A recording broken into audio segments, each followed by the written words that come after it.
السلام علیکم۔ آج پیر ہے جولائی کی 11 تاریخ۔ پاکستان میں شام کے 7، بھارت میں 7:30، اور یہاں ہمارے اسٹوڈیوز کی گھڑیوں میں صبح کے 10 بج رہے ہیں۔ وائس آف امریکہ واشنگٹن کی اردو سروس سے میں ہوں خالد حمید، خبروں کے ایک بلیٹن کے ساتھ۔ پاکستان کے سب سے بڑے شہر کراچی میں شدید بارشوں کا سلسلہ جاری ہے۔ خبر رساں ایجنسی رائٹرز کے مطابق شہر کے کچھ حصے سیلاب کی زد میں ہیں۔ گزشتہ ہفتے کے دوران ہونے والی موسلا دھار بارشوں سے شہر کے کچھ حصے زیر آب آ گئے ہیں۔ نشیبی علاقوں میں گھروں اور دکانوں میں پانی داخل ہو گیا ہے۔ پاکستان میں شدید سیلاب سے اب تک درجنوں افراد ہلاک اور سینکڑوں بے گھر ہو گئے ہیں۔ صوبہ بلوچستان میں وزیر اعلیٰ کے مشیر برائے داخلہ ضیاء اللہ لانگو کے مطابق سیلابی پانی میں بہہ جانے سے خواتین اور بچوں سمیت 57 افراد موت کا شکار ہو گئے ہیں۔ افغانستان کی کانوں اور پیٹرولیم کی وزارت کے حکام کا کہنا ہے کہ اس وقت پاکستان کو کوئلے کی 17 کانوں سے روزانہ 10,000 ٹن برآمدات ہوتی ہیں۔ وزارت کے ترجمان مفتی عصمت اللہ برہان نے وائس آف امریکہ کو بتایا کہ کوئلے کی ان 17 کانوں سے برآمدات یومیہ 20,000 ٹن تک پہنچ سکتی ہیں۔ مفتی برہان نے کہا کہ مختلف کانوں کے برآمدات سے ایک ہفتے میں 400 ملین افغانی تک کی آمدن ہوتی ہے۔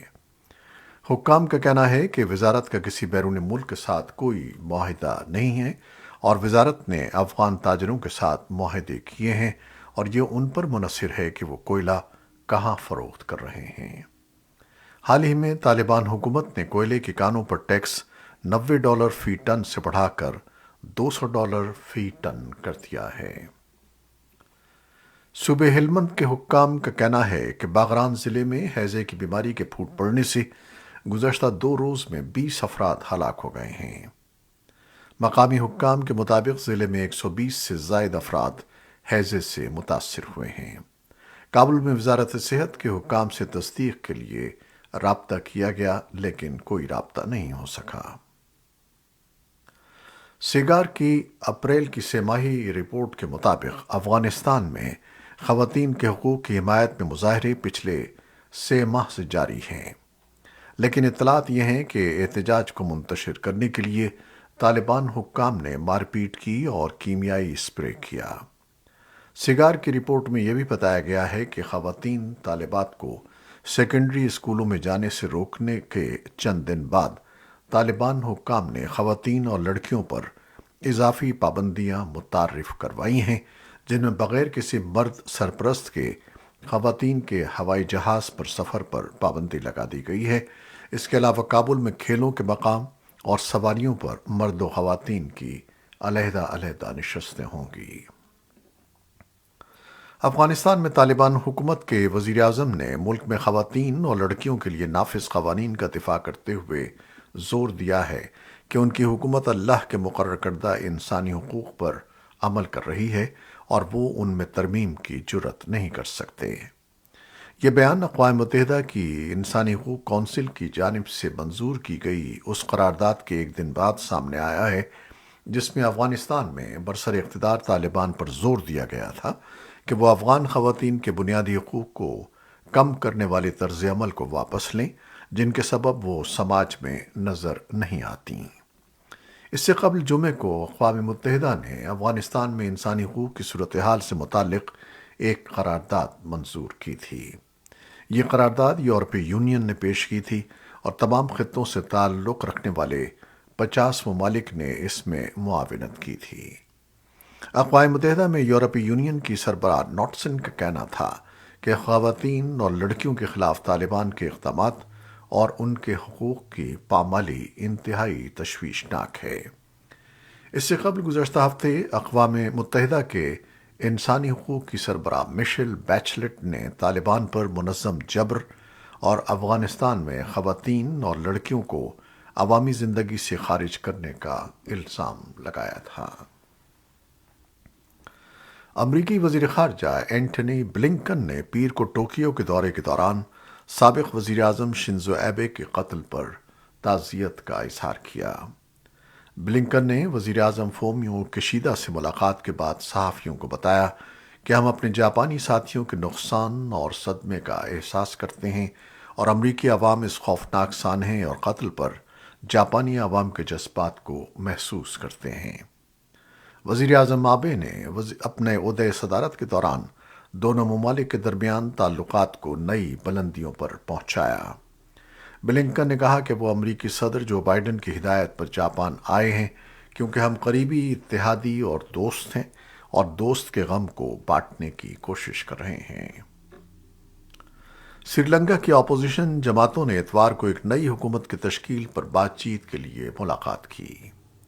یہ ملاقات صدر اور وزیر اعظم کے منصب سے الگ ہونے کے اعلان کے بعد ہوئی ہے۔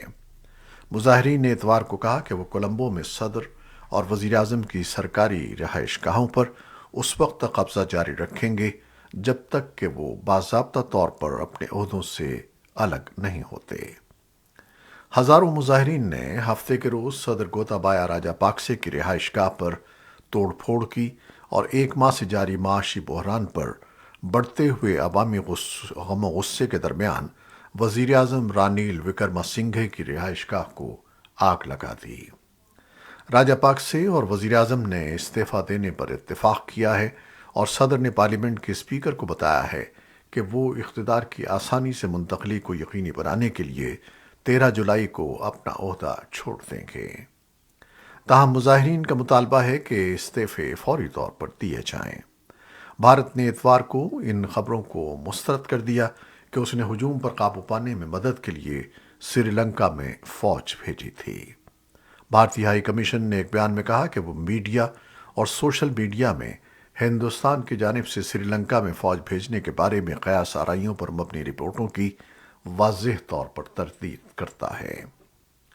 امریکی وزیر خارجہ اینٹنی بلنکن نے بینکاک میں اتوار کو کہا کہ امریکہ سری لنکا میں ہونے والی پیش رفت کا جائزہ لے رہا ہے۔ ان کا کہنا تھا کہ ہم سری لنکا کی پارلیمنٹ سے درخواست کریں گے کہ وہ ملک کی بہتری کے عزم کے ساتھ صورتحال کو بہتر کرے۔ حکومت کا فرض ہے کہ چاہے وہ نئے آئینی طور پر منتخب حکومت ہو کہ وہ تیزی سے کام کرے اور ایسے حل کی نشاندہی اور ان پر عمل درآمد کی کوشش کرے جن سے سری لنکا کے عوام کی بے اطمینانی کو دور کرنے کے لیے طویل مدتی معاشی استحکام کے امکانات سامنے آئیں۔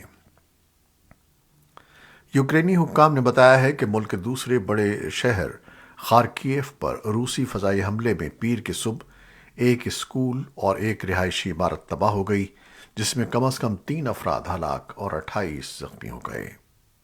خارکیف کے علاقے کے گورنر اولیا سینی ہوباف نے ٹیلی گرام پر کہا کہ شہری اہداف کے خلاف شروع کیے گئے میزائل حملوں میں سے ایک گودام کی تنصیبات کے قریب گرا۔ گورنر سینی ہوباف نے ان حملوں کو مکمل دہشت گردی قرار دیا۔ یہ حملے ایک ایسے وقت میں ہوئے ہیں جب مشرقی صوبے چارسیویار میں امدادی کارکن ایک 5 منزلہ اپارٹمنٹ کی عمارت پر ہفتے کے روز روسی راکٹ حملے سے بچ جانے والوں کو تلاش کرنے کے لیے کام کر رہے تھے جس میں کم از کم 15 افراد ہلاک ہوئے تھے۔ ایمرجنسی سروسز کے اہلکاروں نے بتایا کہ خدشہ ہے کہ ملبے میں 2 درجن کے قریب لوگ پھنسے ہوئے ہیں، کچھ سے صوتی رابطہ بھی ہوا ہے۔ برطانیہ کی وزارت دفاع کا کہنا ہے کہ یوکرین کے فوجیوں کا پہلا دستہ جنگی تربیت کے لیے برطانیہ پہنچا ہے۔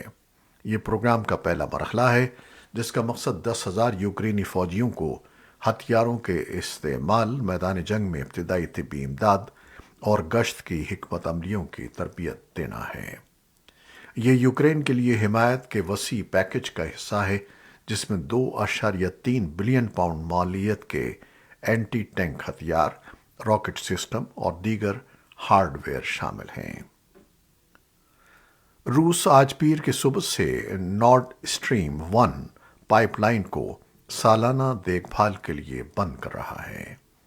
روس سے بحیرہ بالٹک کے نیچے سے گزرنے والی پائپ لائن جرمنی کے لیے گیس کا اہم ذریعہ ہے اور 21 جولائی تک اسے بند کیا جا رہا ہے۔